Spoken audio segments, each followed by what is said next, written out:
You're listening to the Talent Therapy Podcast. Here, you'll find discussions around recruiting trends and best practices with talent acquisition leaders in the biotechnology and pharmaceutical industries so that you and your team are informed and up to date in an ever-evolving space. And now, here's your host, Chris Tamburini. All right, good morning. Becky Zoccola and Jen Readon, welcome to the Talent Therapy Podcast. Becky, welcome back to the Talent Therapy Podcast. You are, I think, Thank my you. first repeat guest. And Jen, welcome to the first time to the Talent Therapy Podcast. I will say this is the first time I've done a 2-to-1 or a 3-person podcast. It's always been a one-on-one. So this is a new experience for me. Well, I think you have the best two people to do this with first, Chris. I mean, if I do say so myself. You stole the words right out of my mouth, Becky. I was going to say, what two better individuals to do this with for the first time than the both of you? Awesome. Well, we're excited to be here too. Awesome. What I'd like to do just really quickly is Becky and Jen, have you guys both introduce or reintroduce yourselves to the audience and maybe talk about a little bit how you got into TA. Becky, I know this would be repetitive for you, but Jen, this would be the first time for you. So I'd like to give both of you that opportunity just to give your backdrop on how you got into TA and what your current roles are within TA. So Becky, go ahead.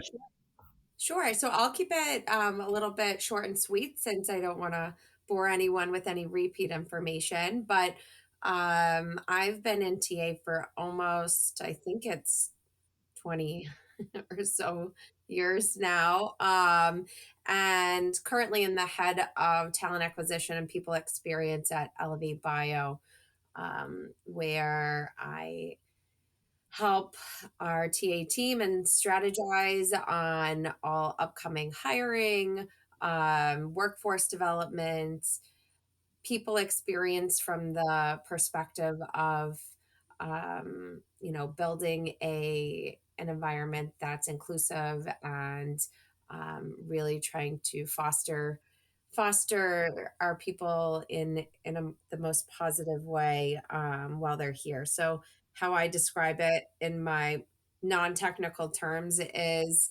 really drive, bringing the people on board here and making sure they stay happy and content and retaining them while they're here. Fantastic. That was very thorough. Jen, how about yourself? Would you like to introduce yourself to the audience? Yeah, absolutely. So Jen Readon, Director of Talent Acquisition here with Elevate.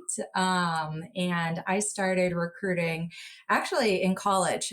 So I fell into it. I started an internship for a financial company and supported the head of campus recruiting there and joined them full time out of school, made my way over to the agency side for about 4.5-5 years. And then after some time in agency, moved in-house. So have spent some time a little bit with a tech company for, a brief, 4 or 5 months or so, and then moved into to biotech and haven't looked back since. That's awesome. Well, 2 things, Jen. Did you recently get promoted? I didn't realize that.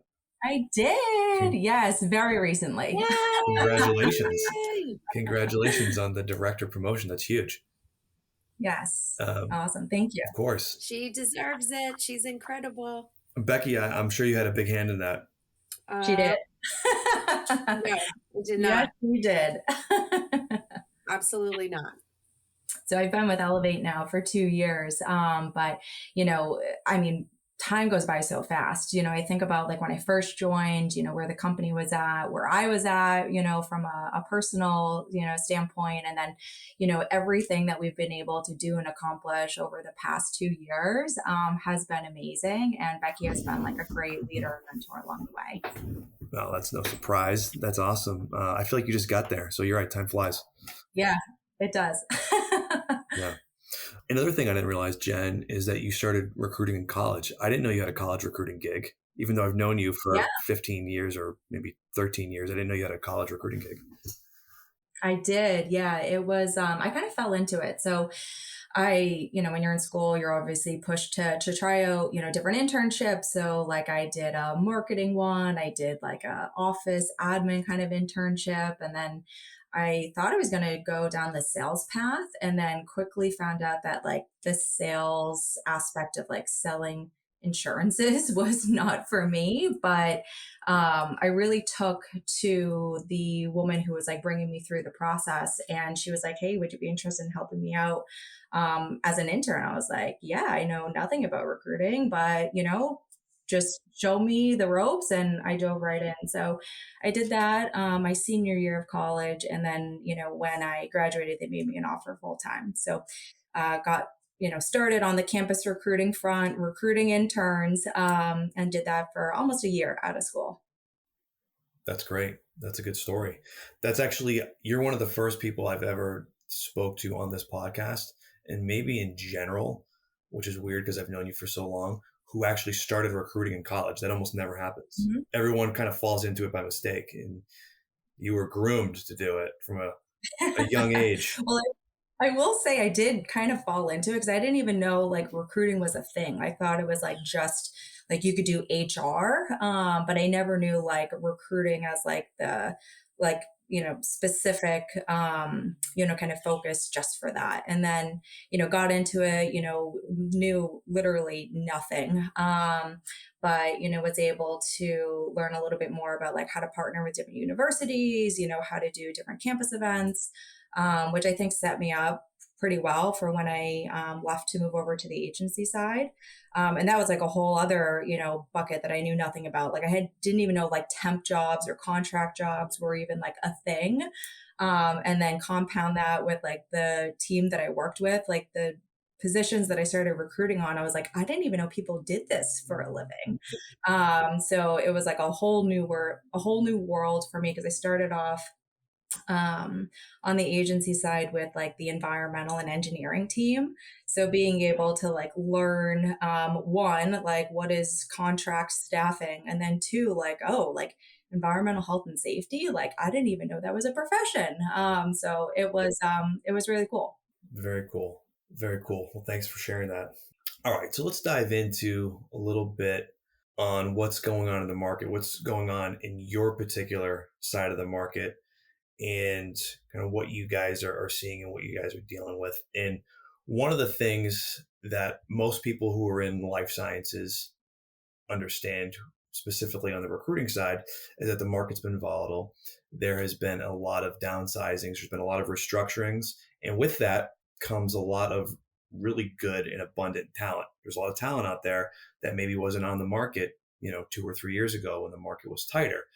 And your company has been in a position of growth for the most part, and you guys have expanded, and you guys have brought on people in a pretty high volume. And so, I'd like to talk a little bit about, from your perspective, what your take has been on dealing with the market in general, and then also how you're able to really evaluate talent when there are more people than ever out there looking. Because you might think that, okay, because there's so much talent out there, it actually becomes easier to hire, but maybe it doesn't. Maybe there's different challenges that come with it that might not be apparent from the get-go. And so we'd love to hear your take on that.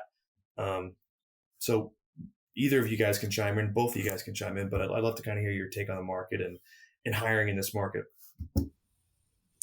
Yeah, I don't mind kind of hopping in first and giving some more general context, because Jen is really the one who owns the day-to-day functions, right? And I think she can give you some good context there. But you're right, Chris, where the market itself has been pretty tough for a lot of people, for a lot of companies within life sciences over the course of the last few years. And we have been very fortunate that our structure and our model of operating has provided growth for us during this time, right?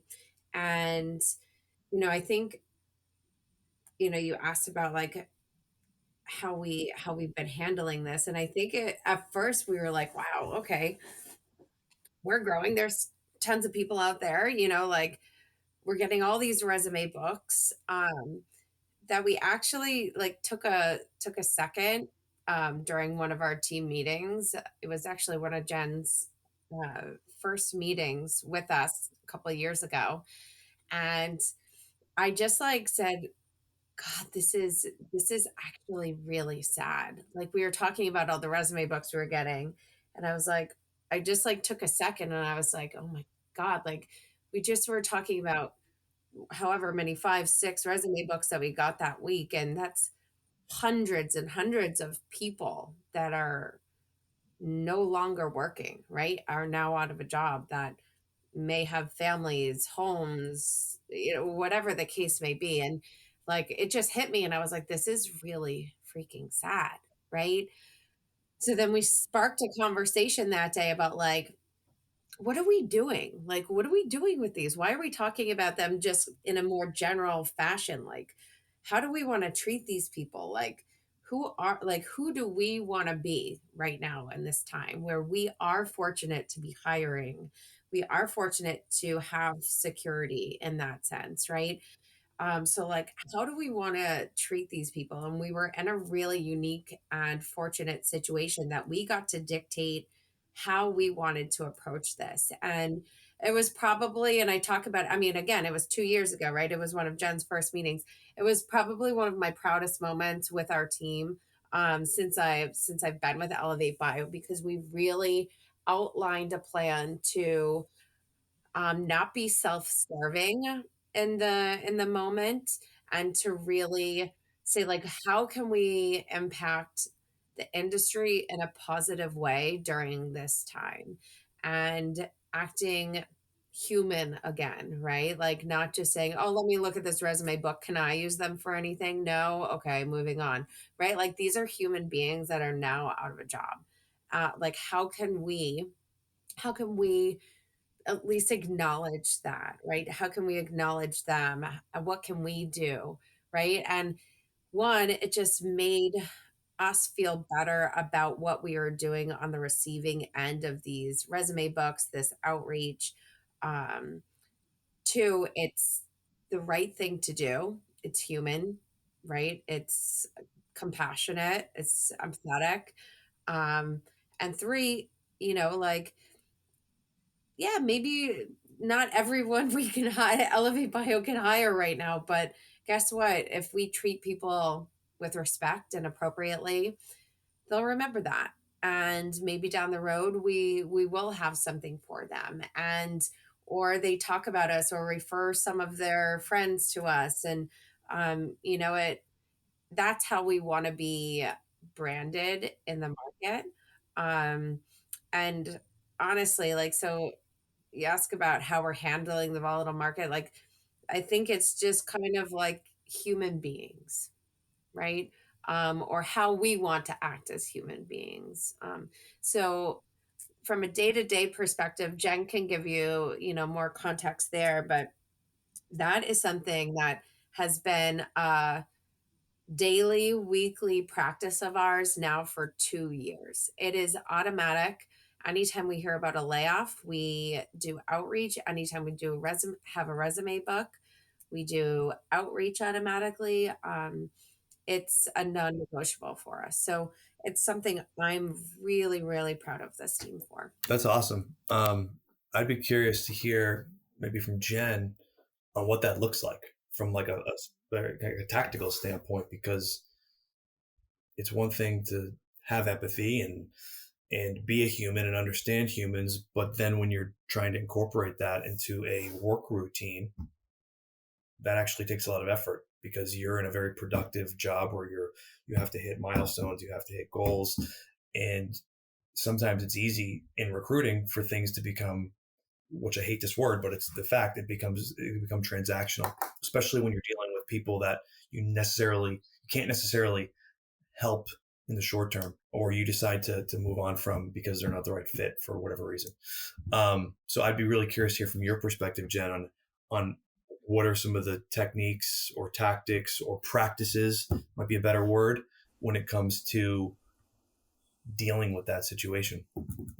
Yeah. And that's exactly like the shift that we wanted to make from like the tactical self-serving, like, oh, let me look through this resume book, see who like matches up with an open job that I have right now, to like, as Becky put it, like just being a human being and reaching out and saying like, hey, first, I heard the news and I'm sorry. Like, I'm sorry to hear that your role was impacted. But we're reaching out to be a resource, whether it be for open opportunities on the Elevate team, on the Life Edit team, or maybe it's just building connections in the industry, and like how can we maybe provide an introduction, maybe it be with another company.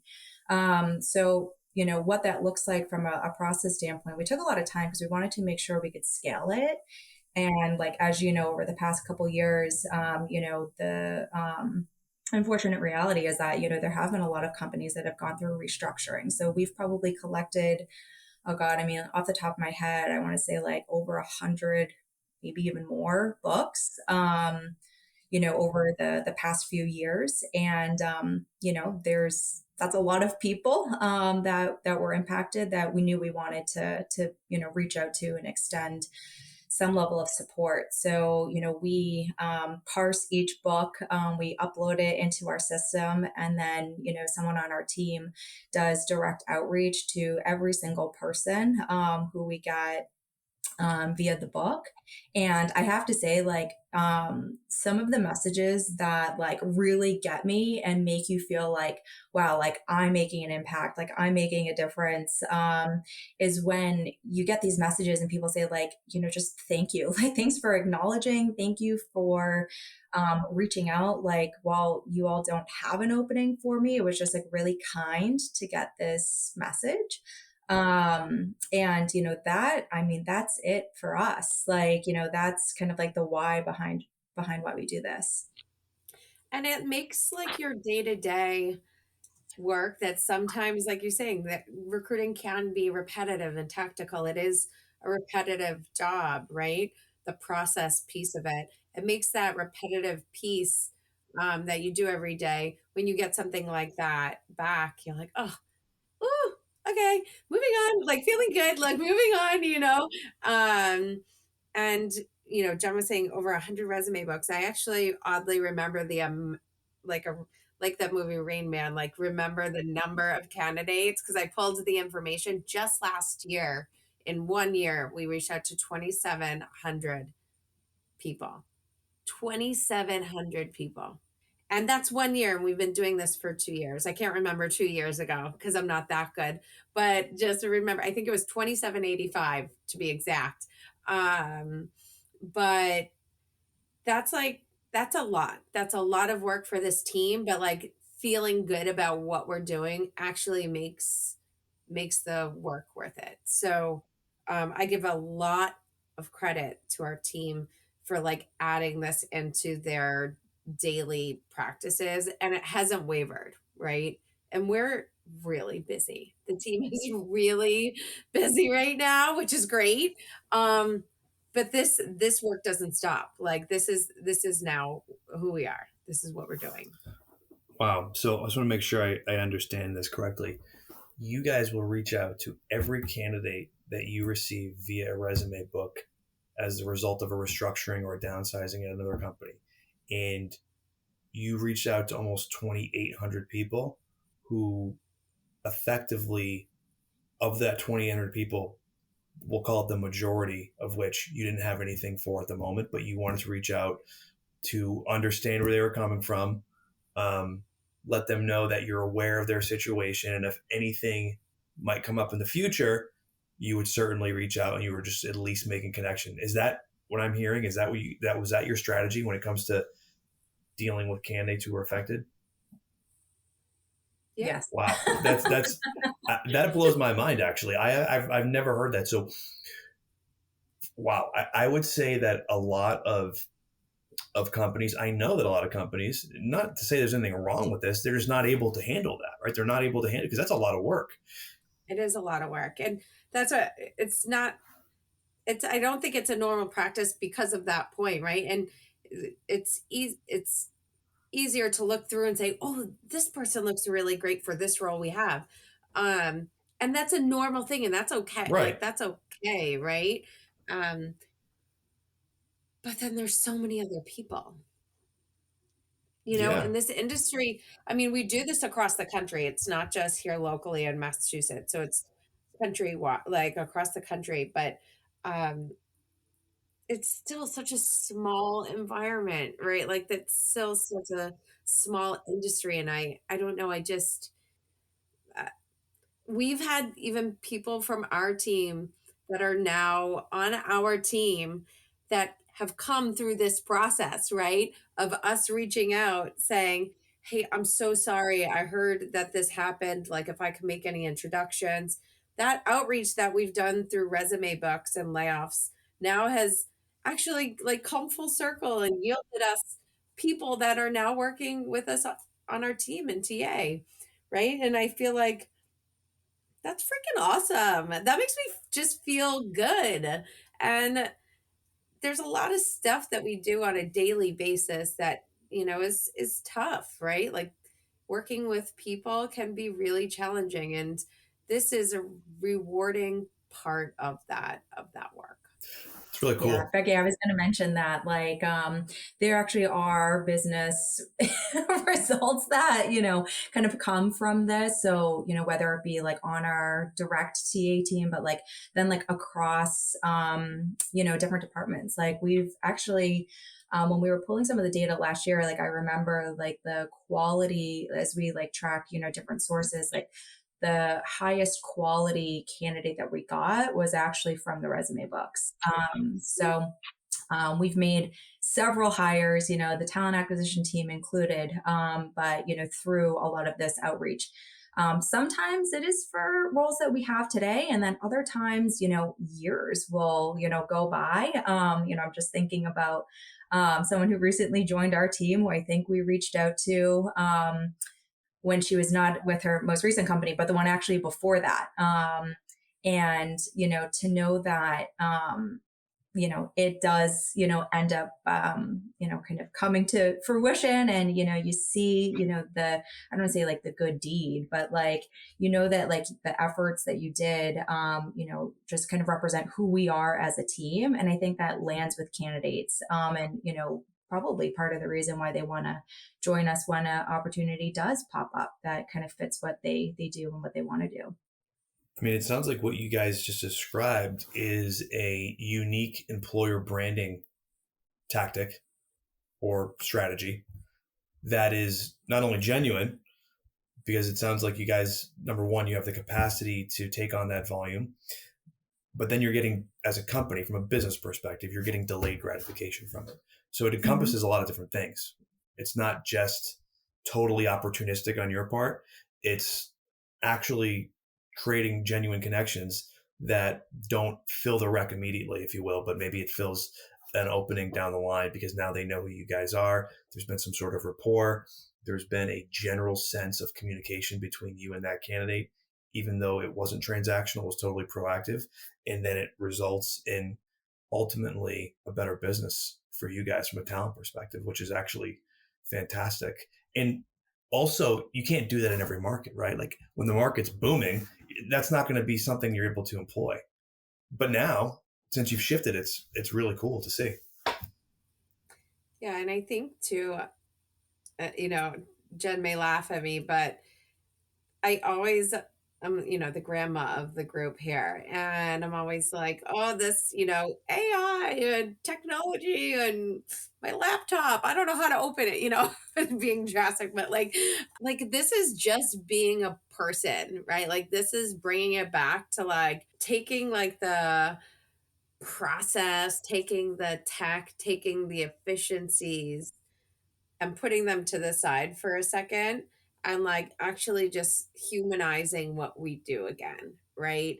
Because sometimes we get so caught up in ways to be more efficient through technology, because I know there is though are those as well, Jen.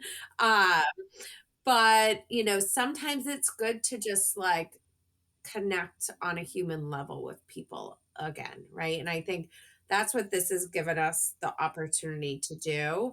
And while, yes, to do this, we have to be really efficient and automate, a lot of the work that we're doing. But this human aspect of it, I feel like sometimes is what's missing sometimes in this industry. And I think that's also what is taking people aback. Like when Jen was talking about some of the messages that we get to this outreach, it's kind of like surprising people that we're just reaching out to be like kind, yeah, and empathetic and human, right? And that's that, I know it's, just my feelings about sometimes technology, but like this is like the difference between, you know, this type of work where being a human actually does matter sometimes. And then the AI and technology piece and all of that is great for other sides of the work.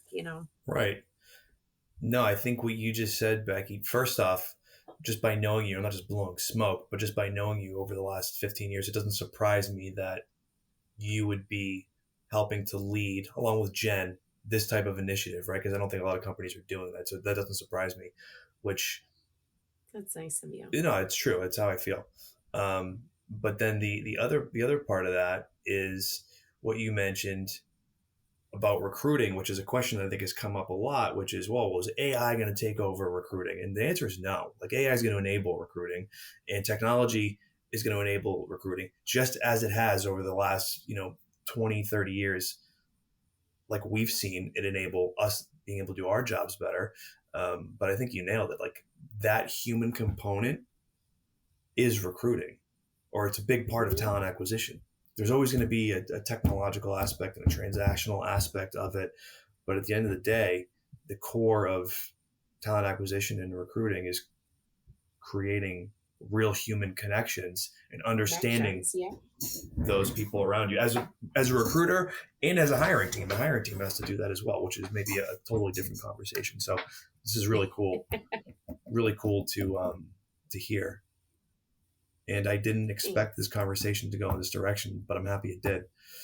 All right. Surprise, surprise. Yeah. Keeping you on your toes. No, I'm just No, but this actually is a kind of a good segue to the next item that we wanted to discuss, which is you two and how you work together. And this is something we've never talked about at all on this particular podcast, which is how to have a partner or how to have a leader work alongside with you and how to develop a relationship, play off your strengths and weaknesses. There's an infinite amount of topics we could talk about when it comes to partnering with somebody else within your TA team. So I would love to hear your thoughts on the evolution of your relationship and where it is now. So I can kick us off. Yes.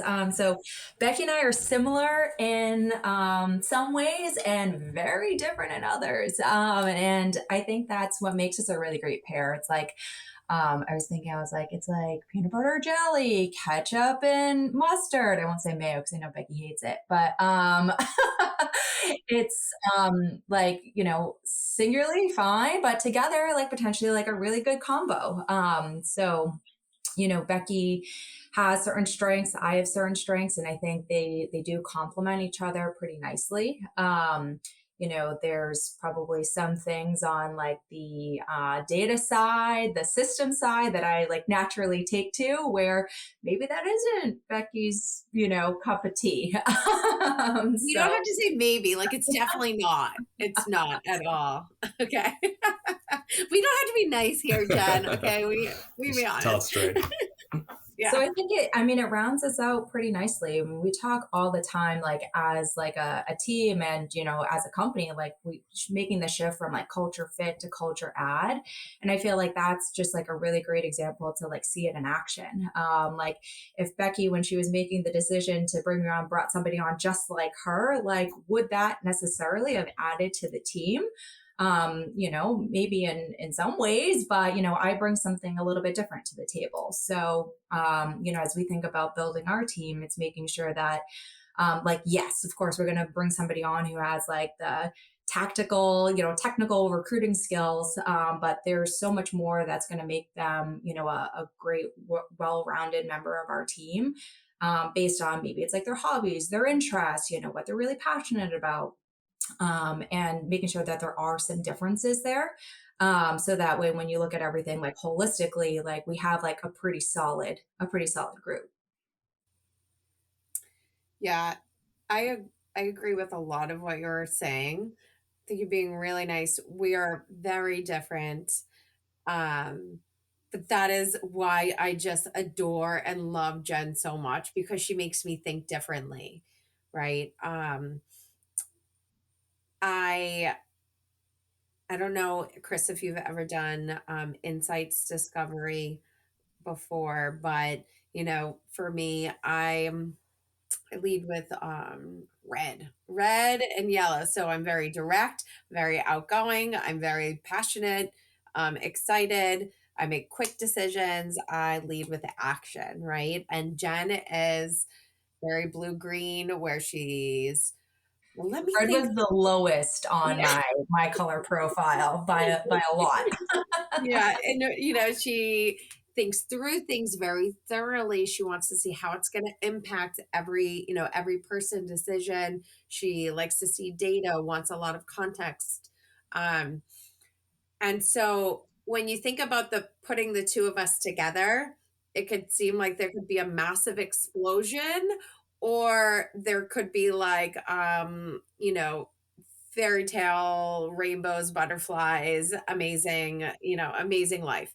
And for me, it's fairy tales, rainbows, butterflies, amazing life, because not only can I still continue to be myself in the way I like to communicate and be, direct and blunt with Jen, because, but she also can say, like, slow down.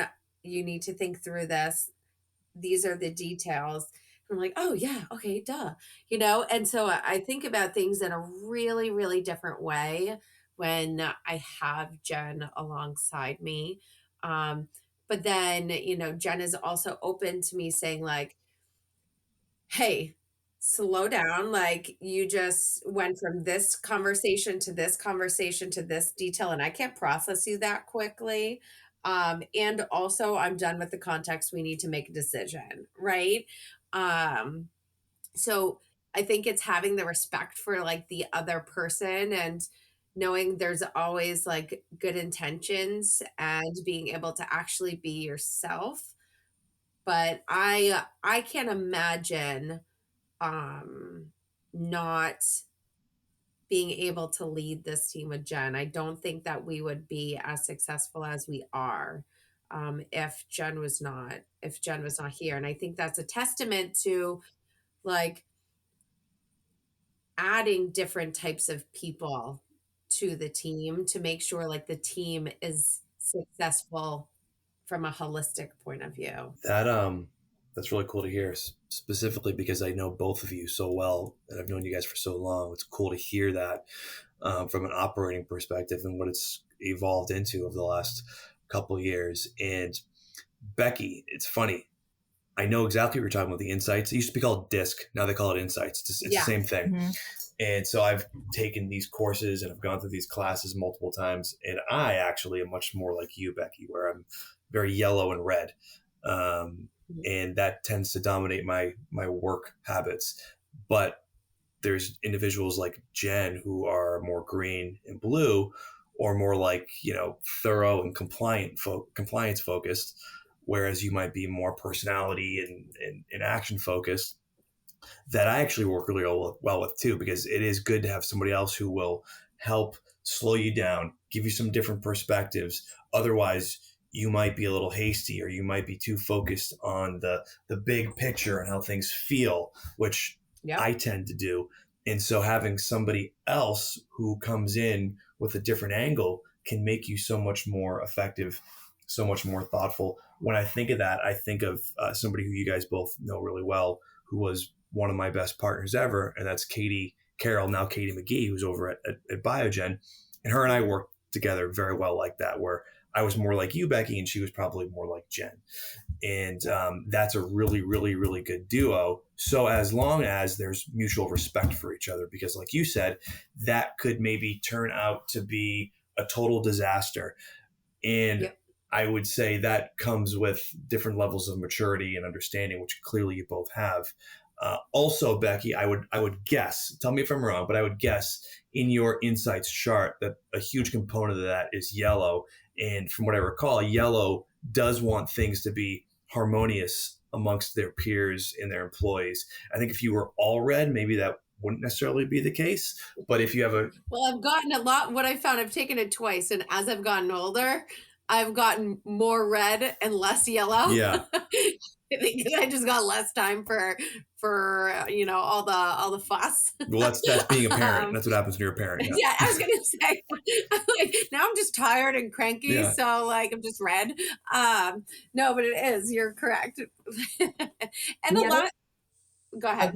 I would say the other thing that like comes to mind is like when you're looking at like the different color profiles and like where like I'm leading with, let's say, green or blue energy, and Becky is more yellow and red. It's like an opportunity to coach one another on those areas where it might take a little bit more time and energy to like bring that side out of us. So it's not saying that it is like not there at all, but it's like, hey, maybe I can coach Becky on like, look at this beautiful spreadsheet that I just made, and it has like everything we need in one spot. And Becky can coach me on like when I need to have a difficult conversation and how to muster up the strength for it. Yeah. Well, what I will say, You're absolutely right. Yeah. you know what? So I'm going to go back probably a year and a half when I first decided to launch this podcast. One of the first people I asked to do it was Becky. And I was meeting up with you guys on site maybe a year and a half ago. We were just, checking in. And Jen, I think I mentioned this podcast to you and you were like, nope, I would never do it. I'm not interested at all. And I was like, all right. And now here we are a year and a half later. You've gotten promoted. Becky has helped you get out of some of your comfort zones. And now we're doing this podcast like almost seamlessly. So that's probably a very small example as to how the both of you may have positively impacted each other. Really cool. I love it. Don't get me started. Don't get me started on this one over here. She's definitely, I mean, when people say like when, you're at a certain age or you've been working in a role for so long, like that's probably just, the change is smaller in chunks, right? And I think one, okay, can I swear now, Chris? You can do whatever you want. This is, Okay. Yes. One, that's bullshit because like people can change all the time, right? Like it's up to you to do that. And I think Jen is a really great example of saying like, okay, I know I can do this. I'm going to prepare myself in the way that Jen would prepare herself to adjust and to lead and to develop. And I'm going to prepare myself to develop, to lead, to be a more stronger vocal, leader in this team, in this company. And she has prepared herself and equipped herself and challenged herself to do that. And I can't even tell you within like the last 6 months, like how it's just, I'm like, wait, who are you guys? Can you remind me? And then she reminds me with the spreadsheet, but like, but it's really quite awesome to watch that. And I think you can dial certain things up or down in your own way, right? Because she's still aware of how things impact people. She's still really thorough with things. She's still a lot more detailed than I'll ever be in my entire life. But she's now dialed up and knows when to dial up those other pieces, of being a leader. And it's pretty freaking awesome. Yeah. And wouldn't you say, Becky, that Jen's style, because you guys are working so closely, has certainly had an impact on you? Like, for example, you use spreadsheets. It's a really classic example. I'm personally not one for spreadsheets, but I can see where they're very valuable at certain times. And I've adopted my personal habits to maybe respect certain aspects of them. Like, would you say that's the case for you? Like, yeah, absolutely. Yeah, absolutely. I think she slows me down a lot to pay attention to other options, right? Because otherwise I say, okay, I think with good intentions, I think I know the direction to go on X, right? And she'll say, okay, well, let's look at some data. Let's slow it down. It could be X, Y, or Z. And sometimes I still say, okay, well, I really don't have time for that. We have to make a decision and I'm going. But then there's other times where I'm saying, oh, okay, like let's take a look at that, like, and explain to me. And I learn from her a lot. And she has to slow me down to pay attention to those things. But whether it goes in one direction or the other, her ability to to actually get me to think of other options and open my eyes to a lot. Whether, I mean, I'll never create the spreadsheets. Well, I do some now. I do. It takes me half a day, but um, you know, but like it does. It has changed the way that our team operates, which I'm really, really grateful for, because they wouldn't get that from me, right? Yeah. But that's the whole purpose of like working together like this. There's so many things that Jen has done from an efficiency perspective with our process, with our team, that wouldn't have come from me probably, right? And I'm super grateful for that. And so that's where I do, like, you need the combination. You need someone that can act and look big picture and strategize. And then you need the other side too, Yeah. you know? It's all about balance. It's all about balance. By the way, you just said something that reminded me, not to get personal, of me and my wife, right? So Jen, you know my wife pretty well, but like we'll be doing things like, right, and we'll have this idea and I'll be like, okay, perfect, done. And she's like, wait a second. And then she'll be like, what about this? What about this? What about this? And I'm like, oh, you're killing my momentum. But ultimately it ends up being a really good thing, because we Yes. thought of things, or she thought of things that I would have maybe just glossed over, and they may or may not have come back to bite me or bite us, but she's a good balance. So that's like an example of, a personal example of how I understand how you guys operate together, which is really effective. So that's cool to hear. I think if you look at like both of our partners too, like it's always the opposite, right? Like, and I think that's what makes it really like a really solid team, is like when they say like, I don't know, opposites attract, like it's true, not even on like the personal side, but like in this case too, professionally. Totally. Yep. Totally. Well, this has been fantastic. I really appreciate you guys spending some time with me this morning. I love the topics we went into. I think they were really genuine, and I think they were really timely. And unless there's anything else you guys want to cover, this was great. I love this. Let's do this every year. Totally. Done. Jen, thank you for doing this, your first podcast with me. I appreciate it. Great job, Jen. This was fun. Thank you for having us. All right, guys. Thank you. Thank you for listening to this episode of the Talent Therapy Podcast with Chris Tamburini. This show is for entertainment purposes only and is copywritten by Readon Vance, LLC.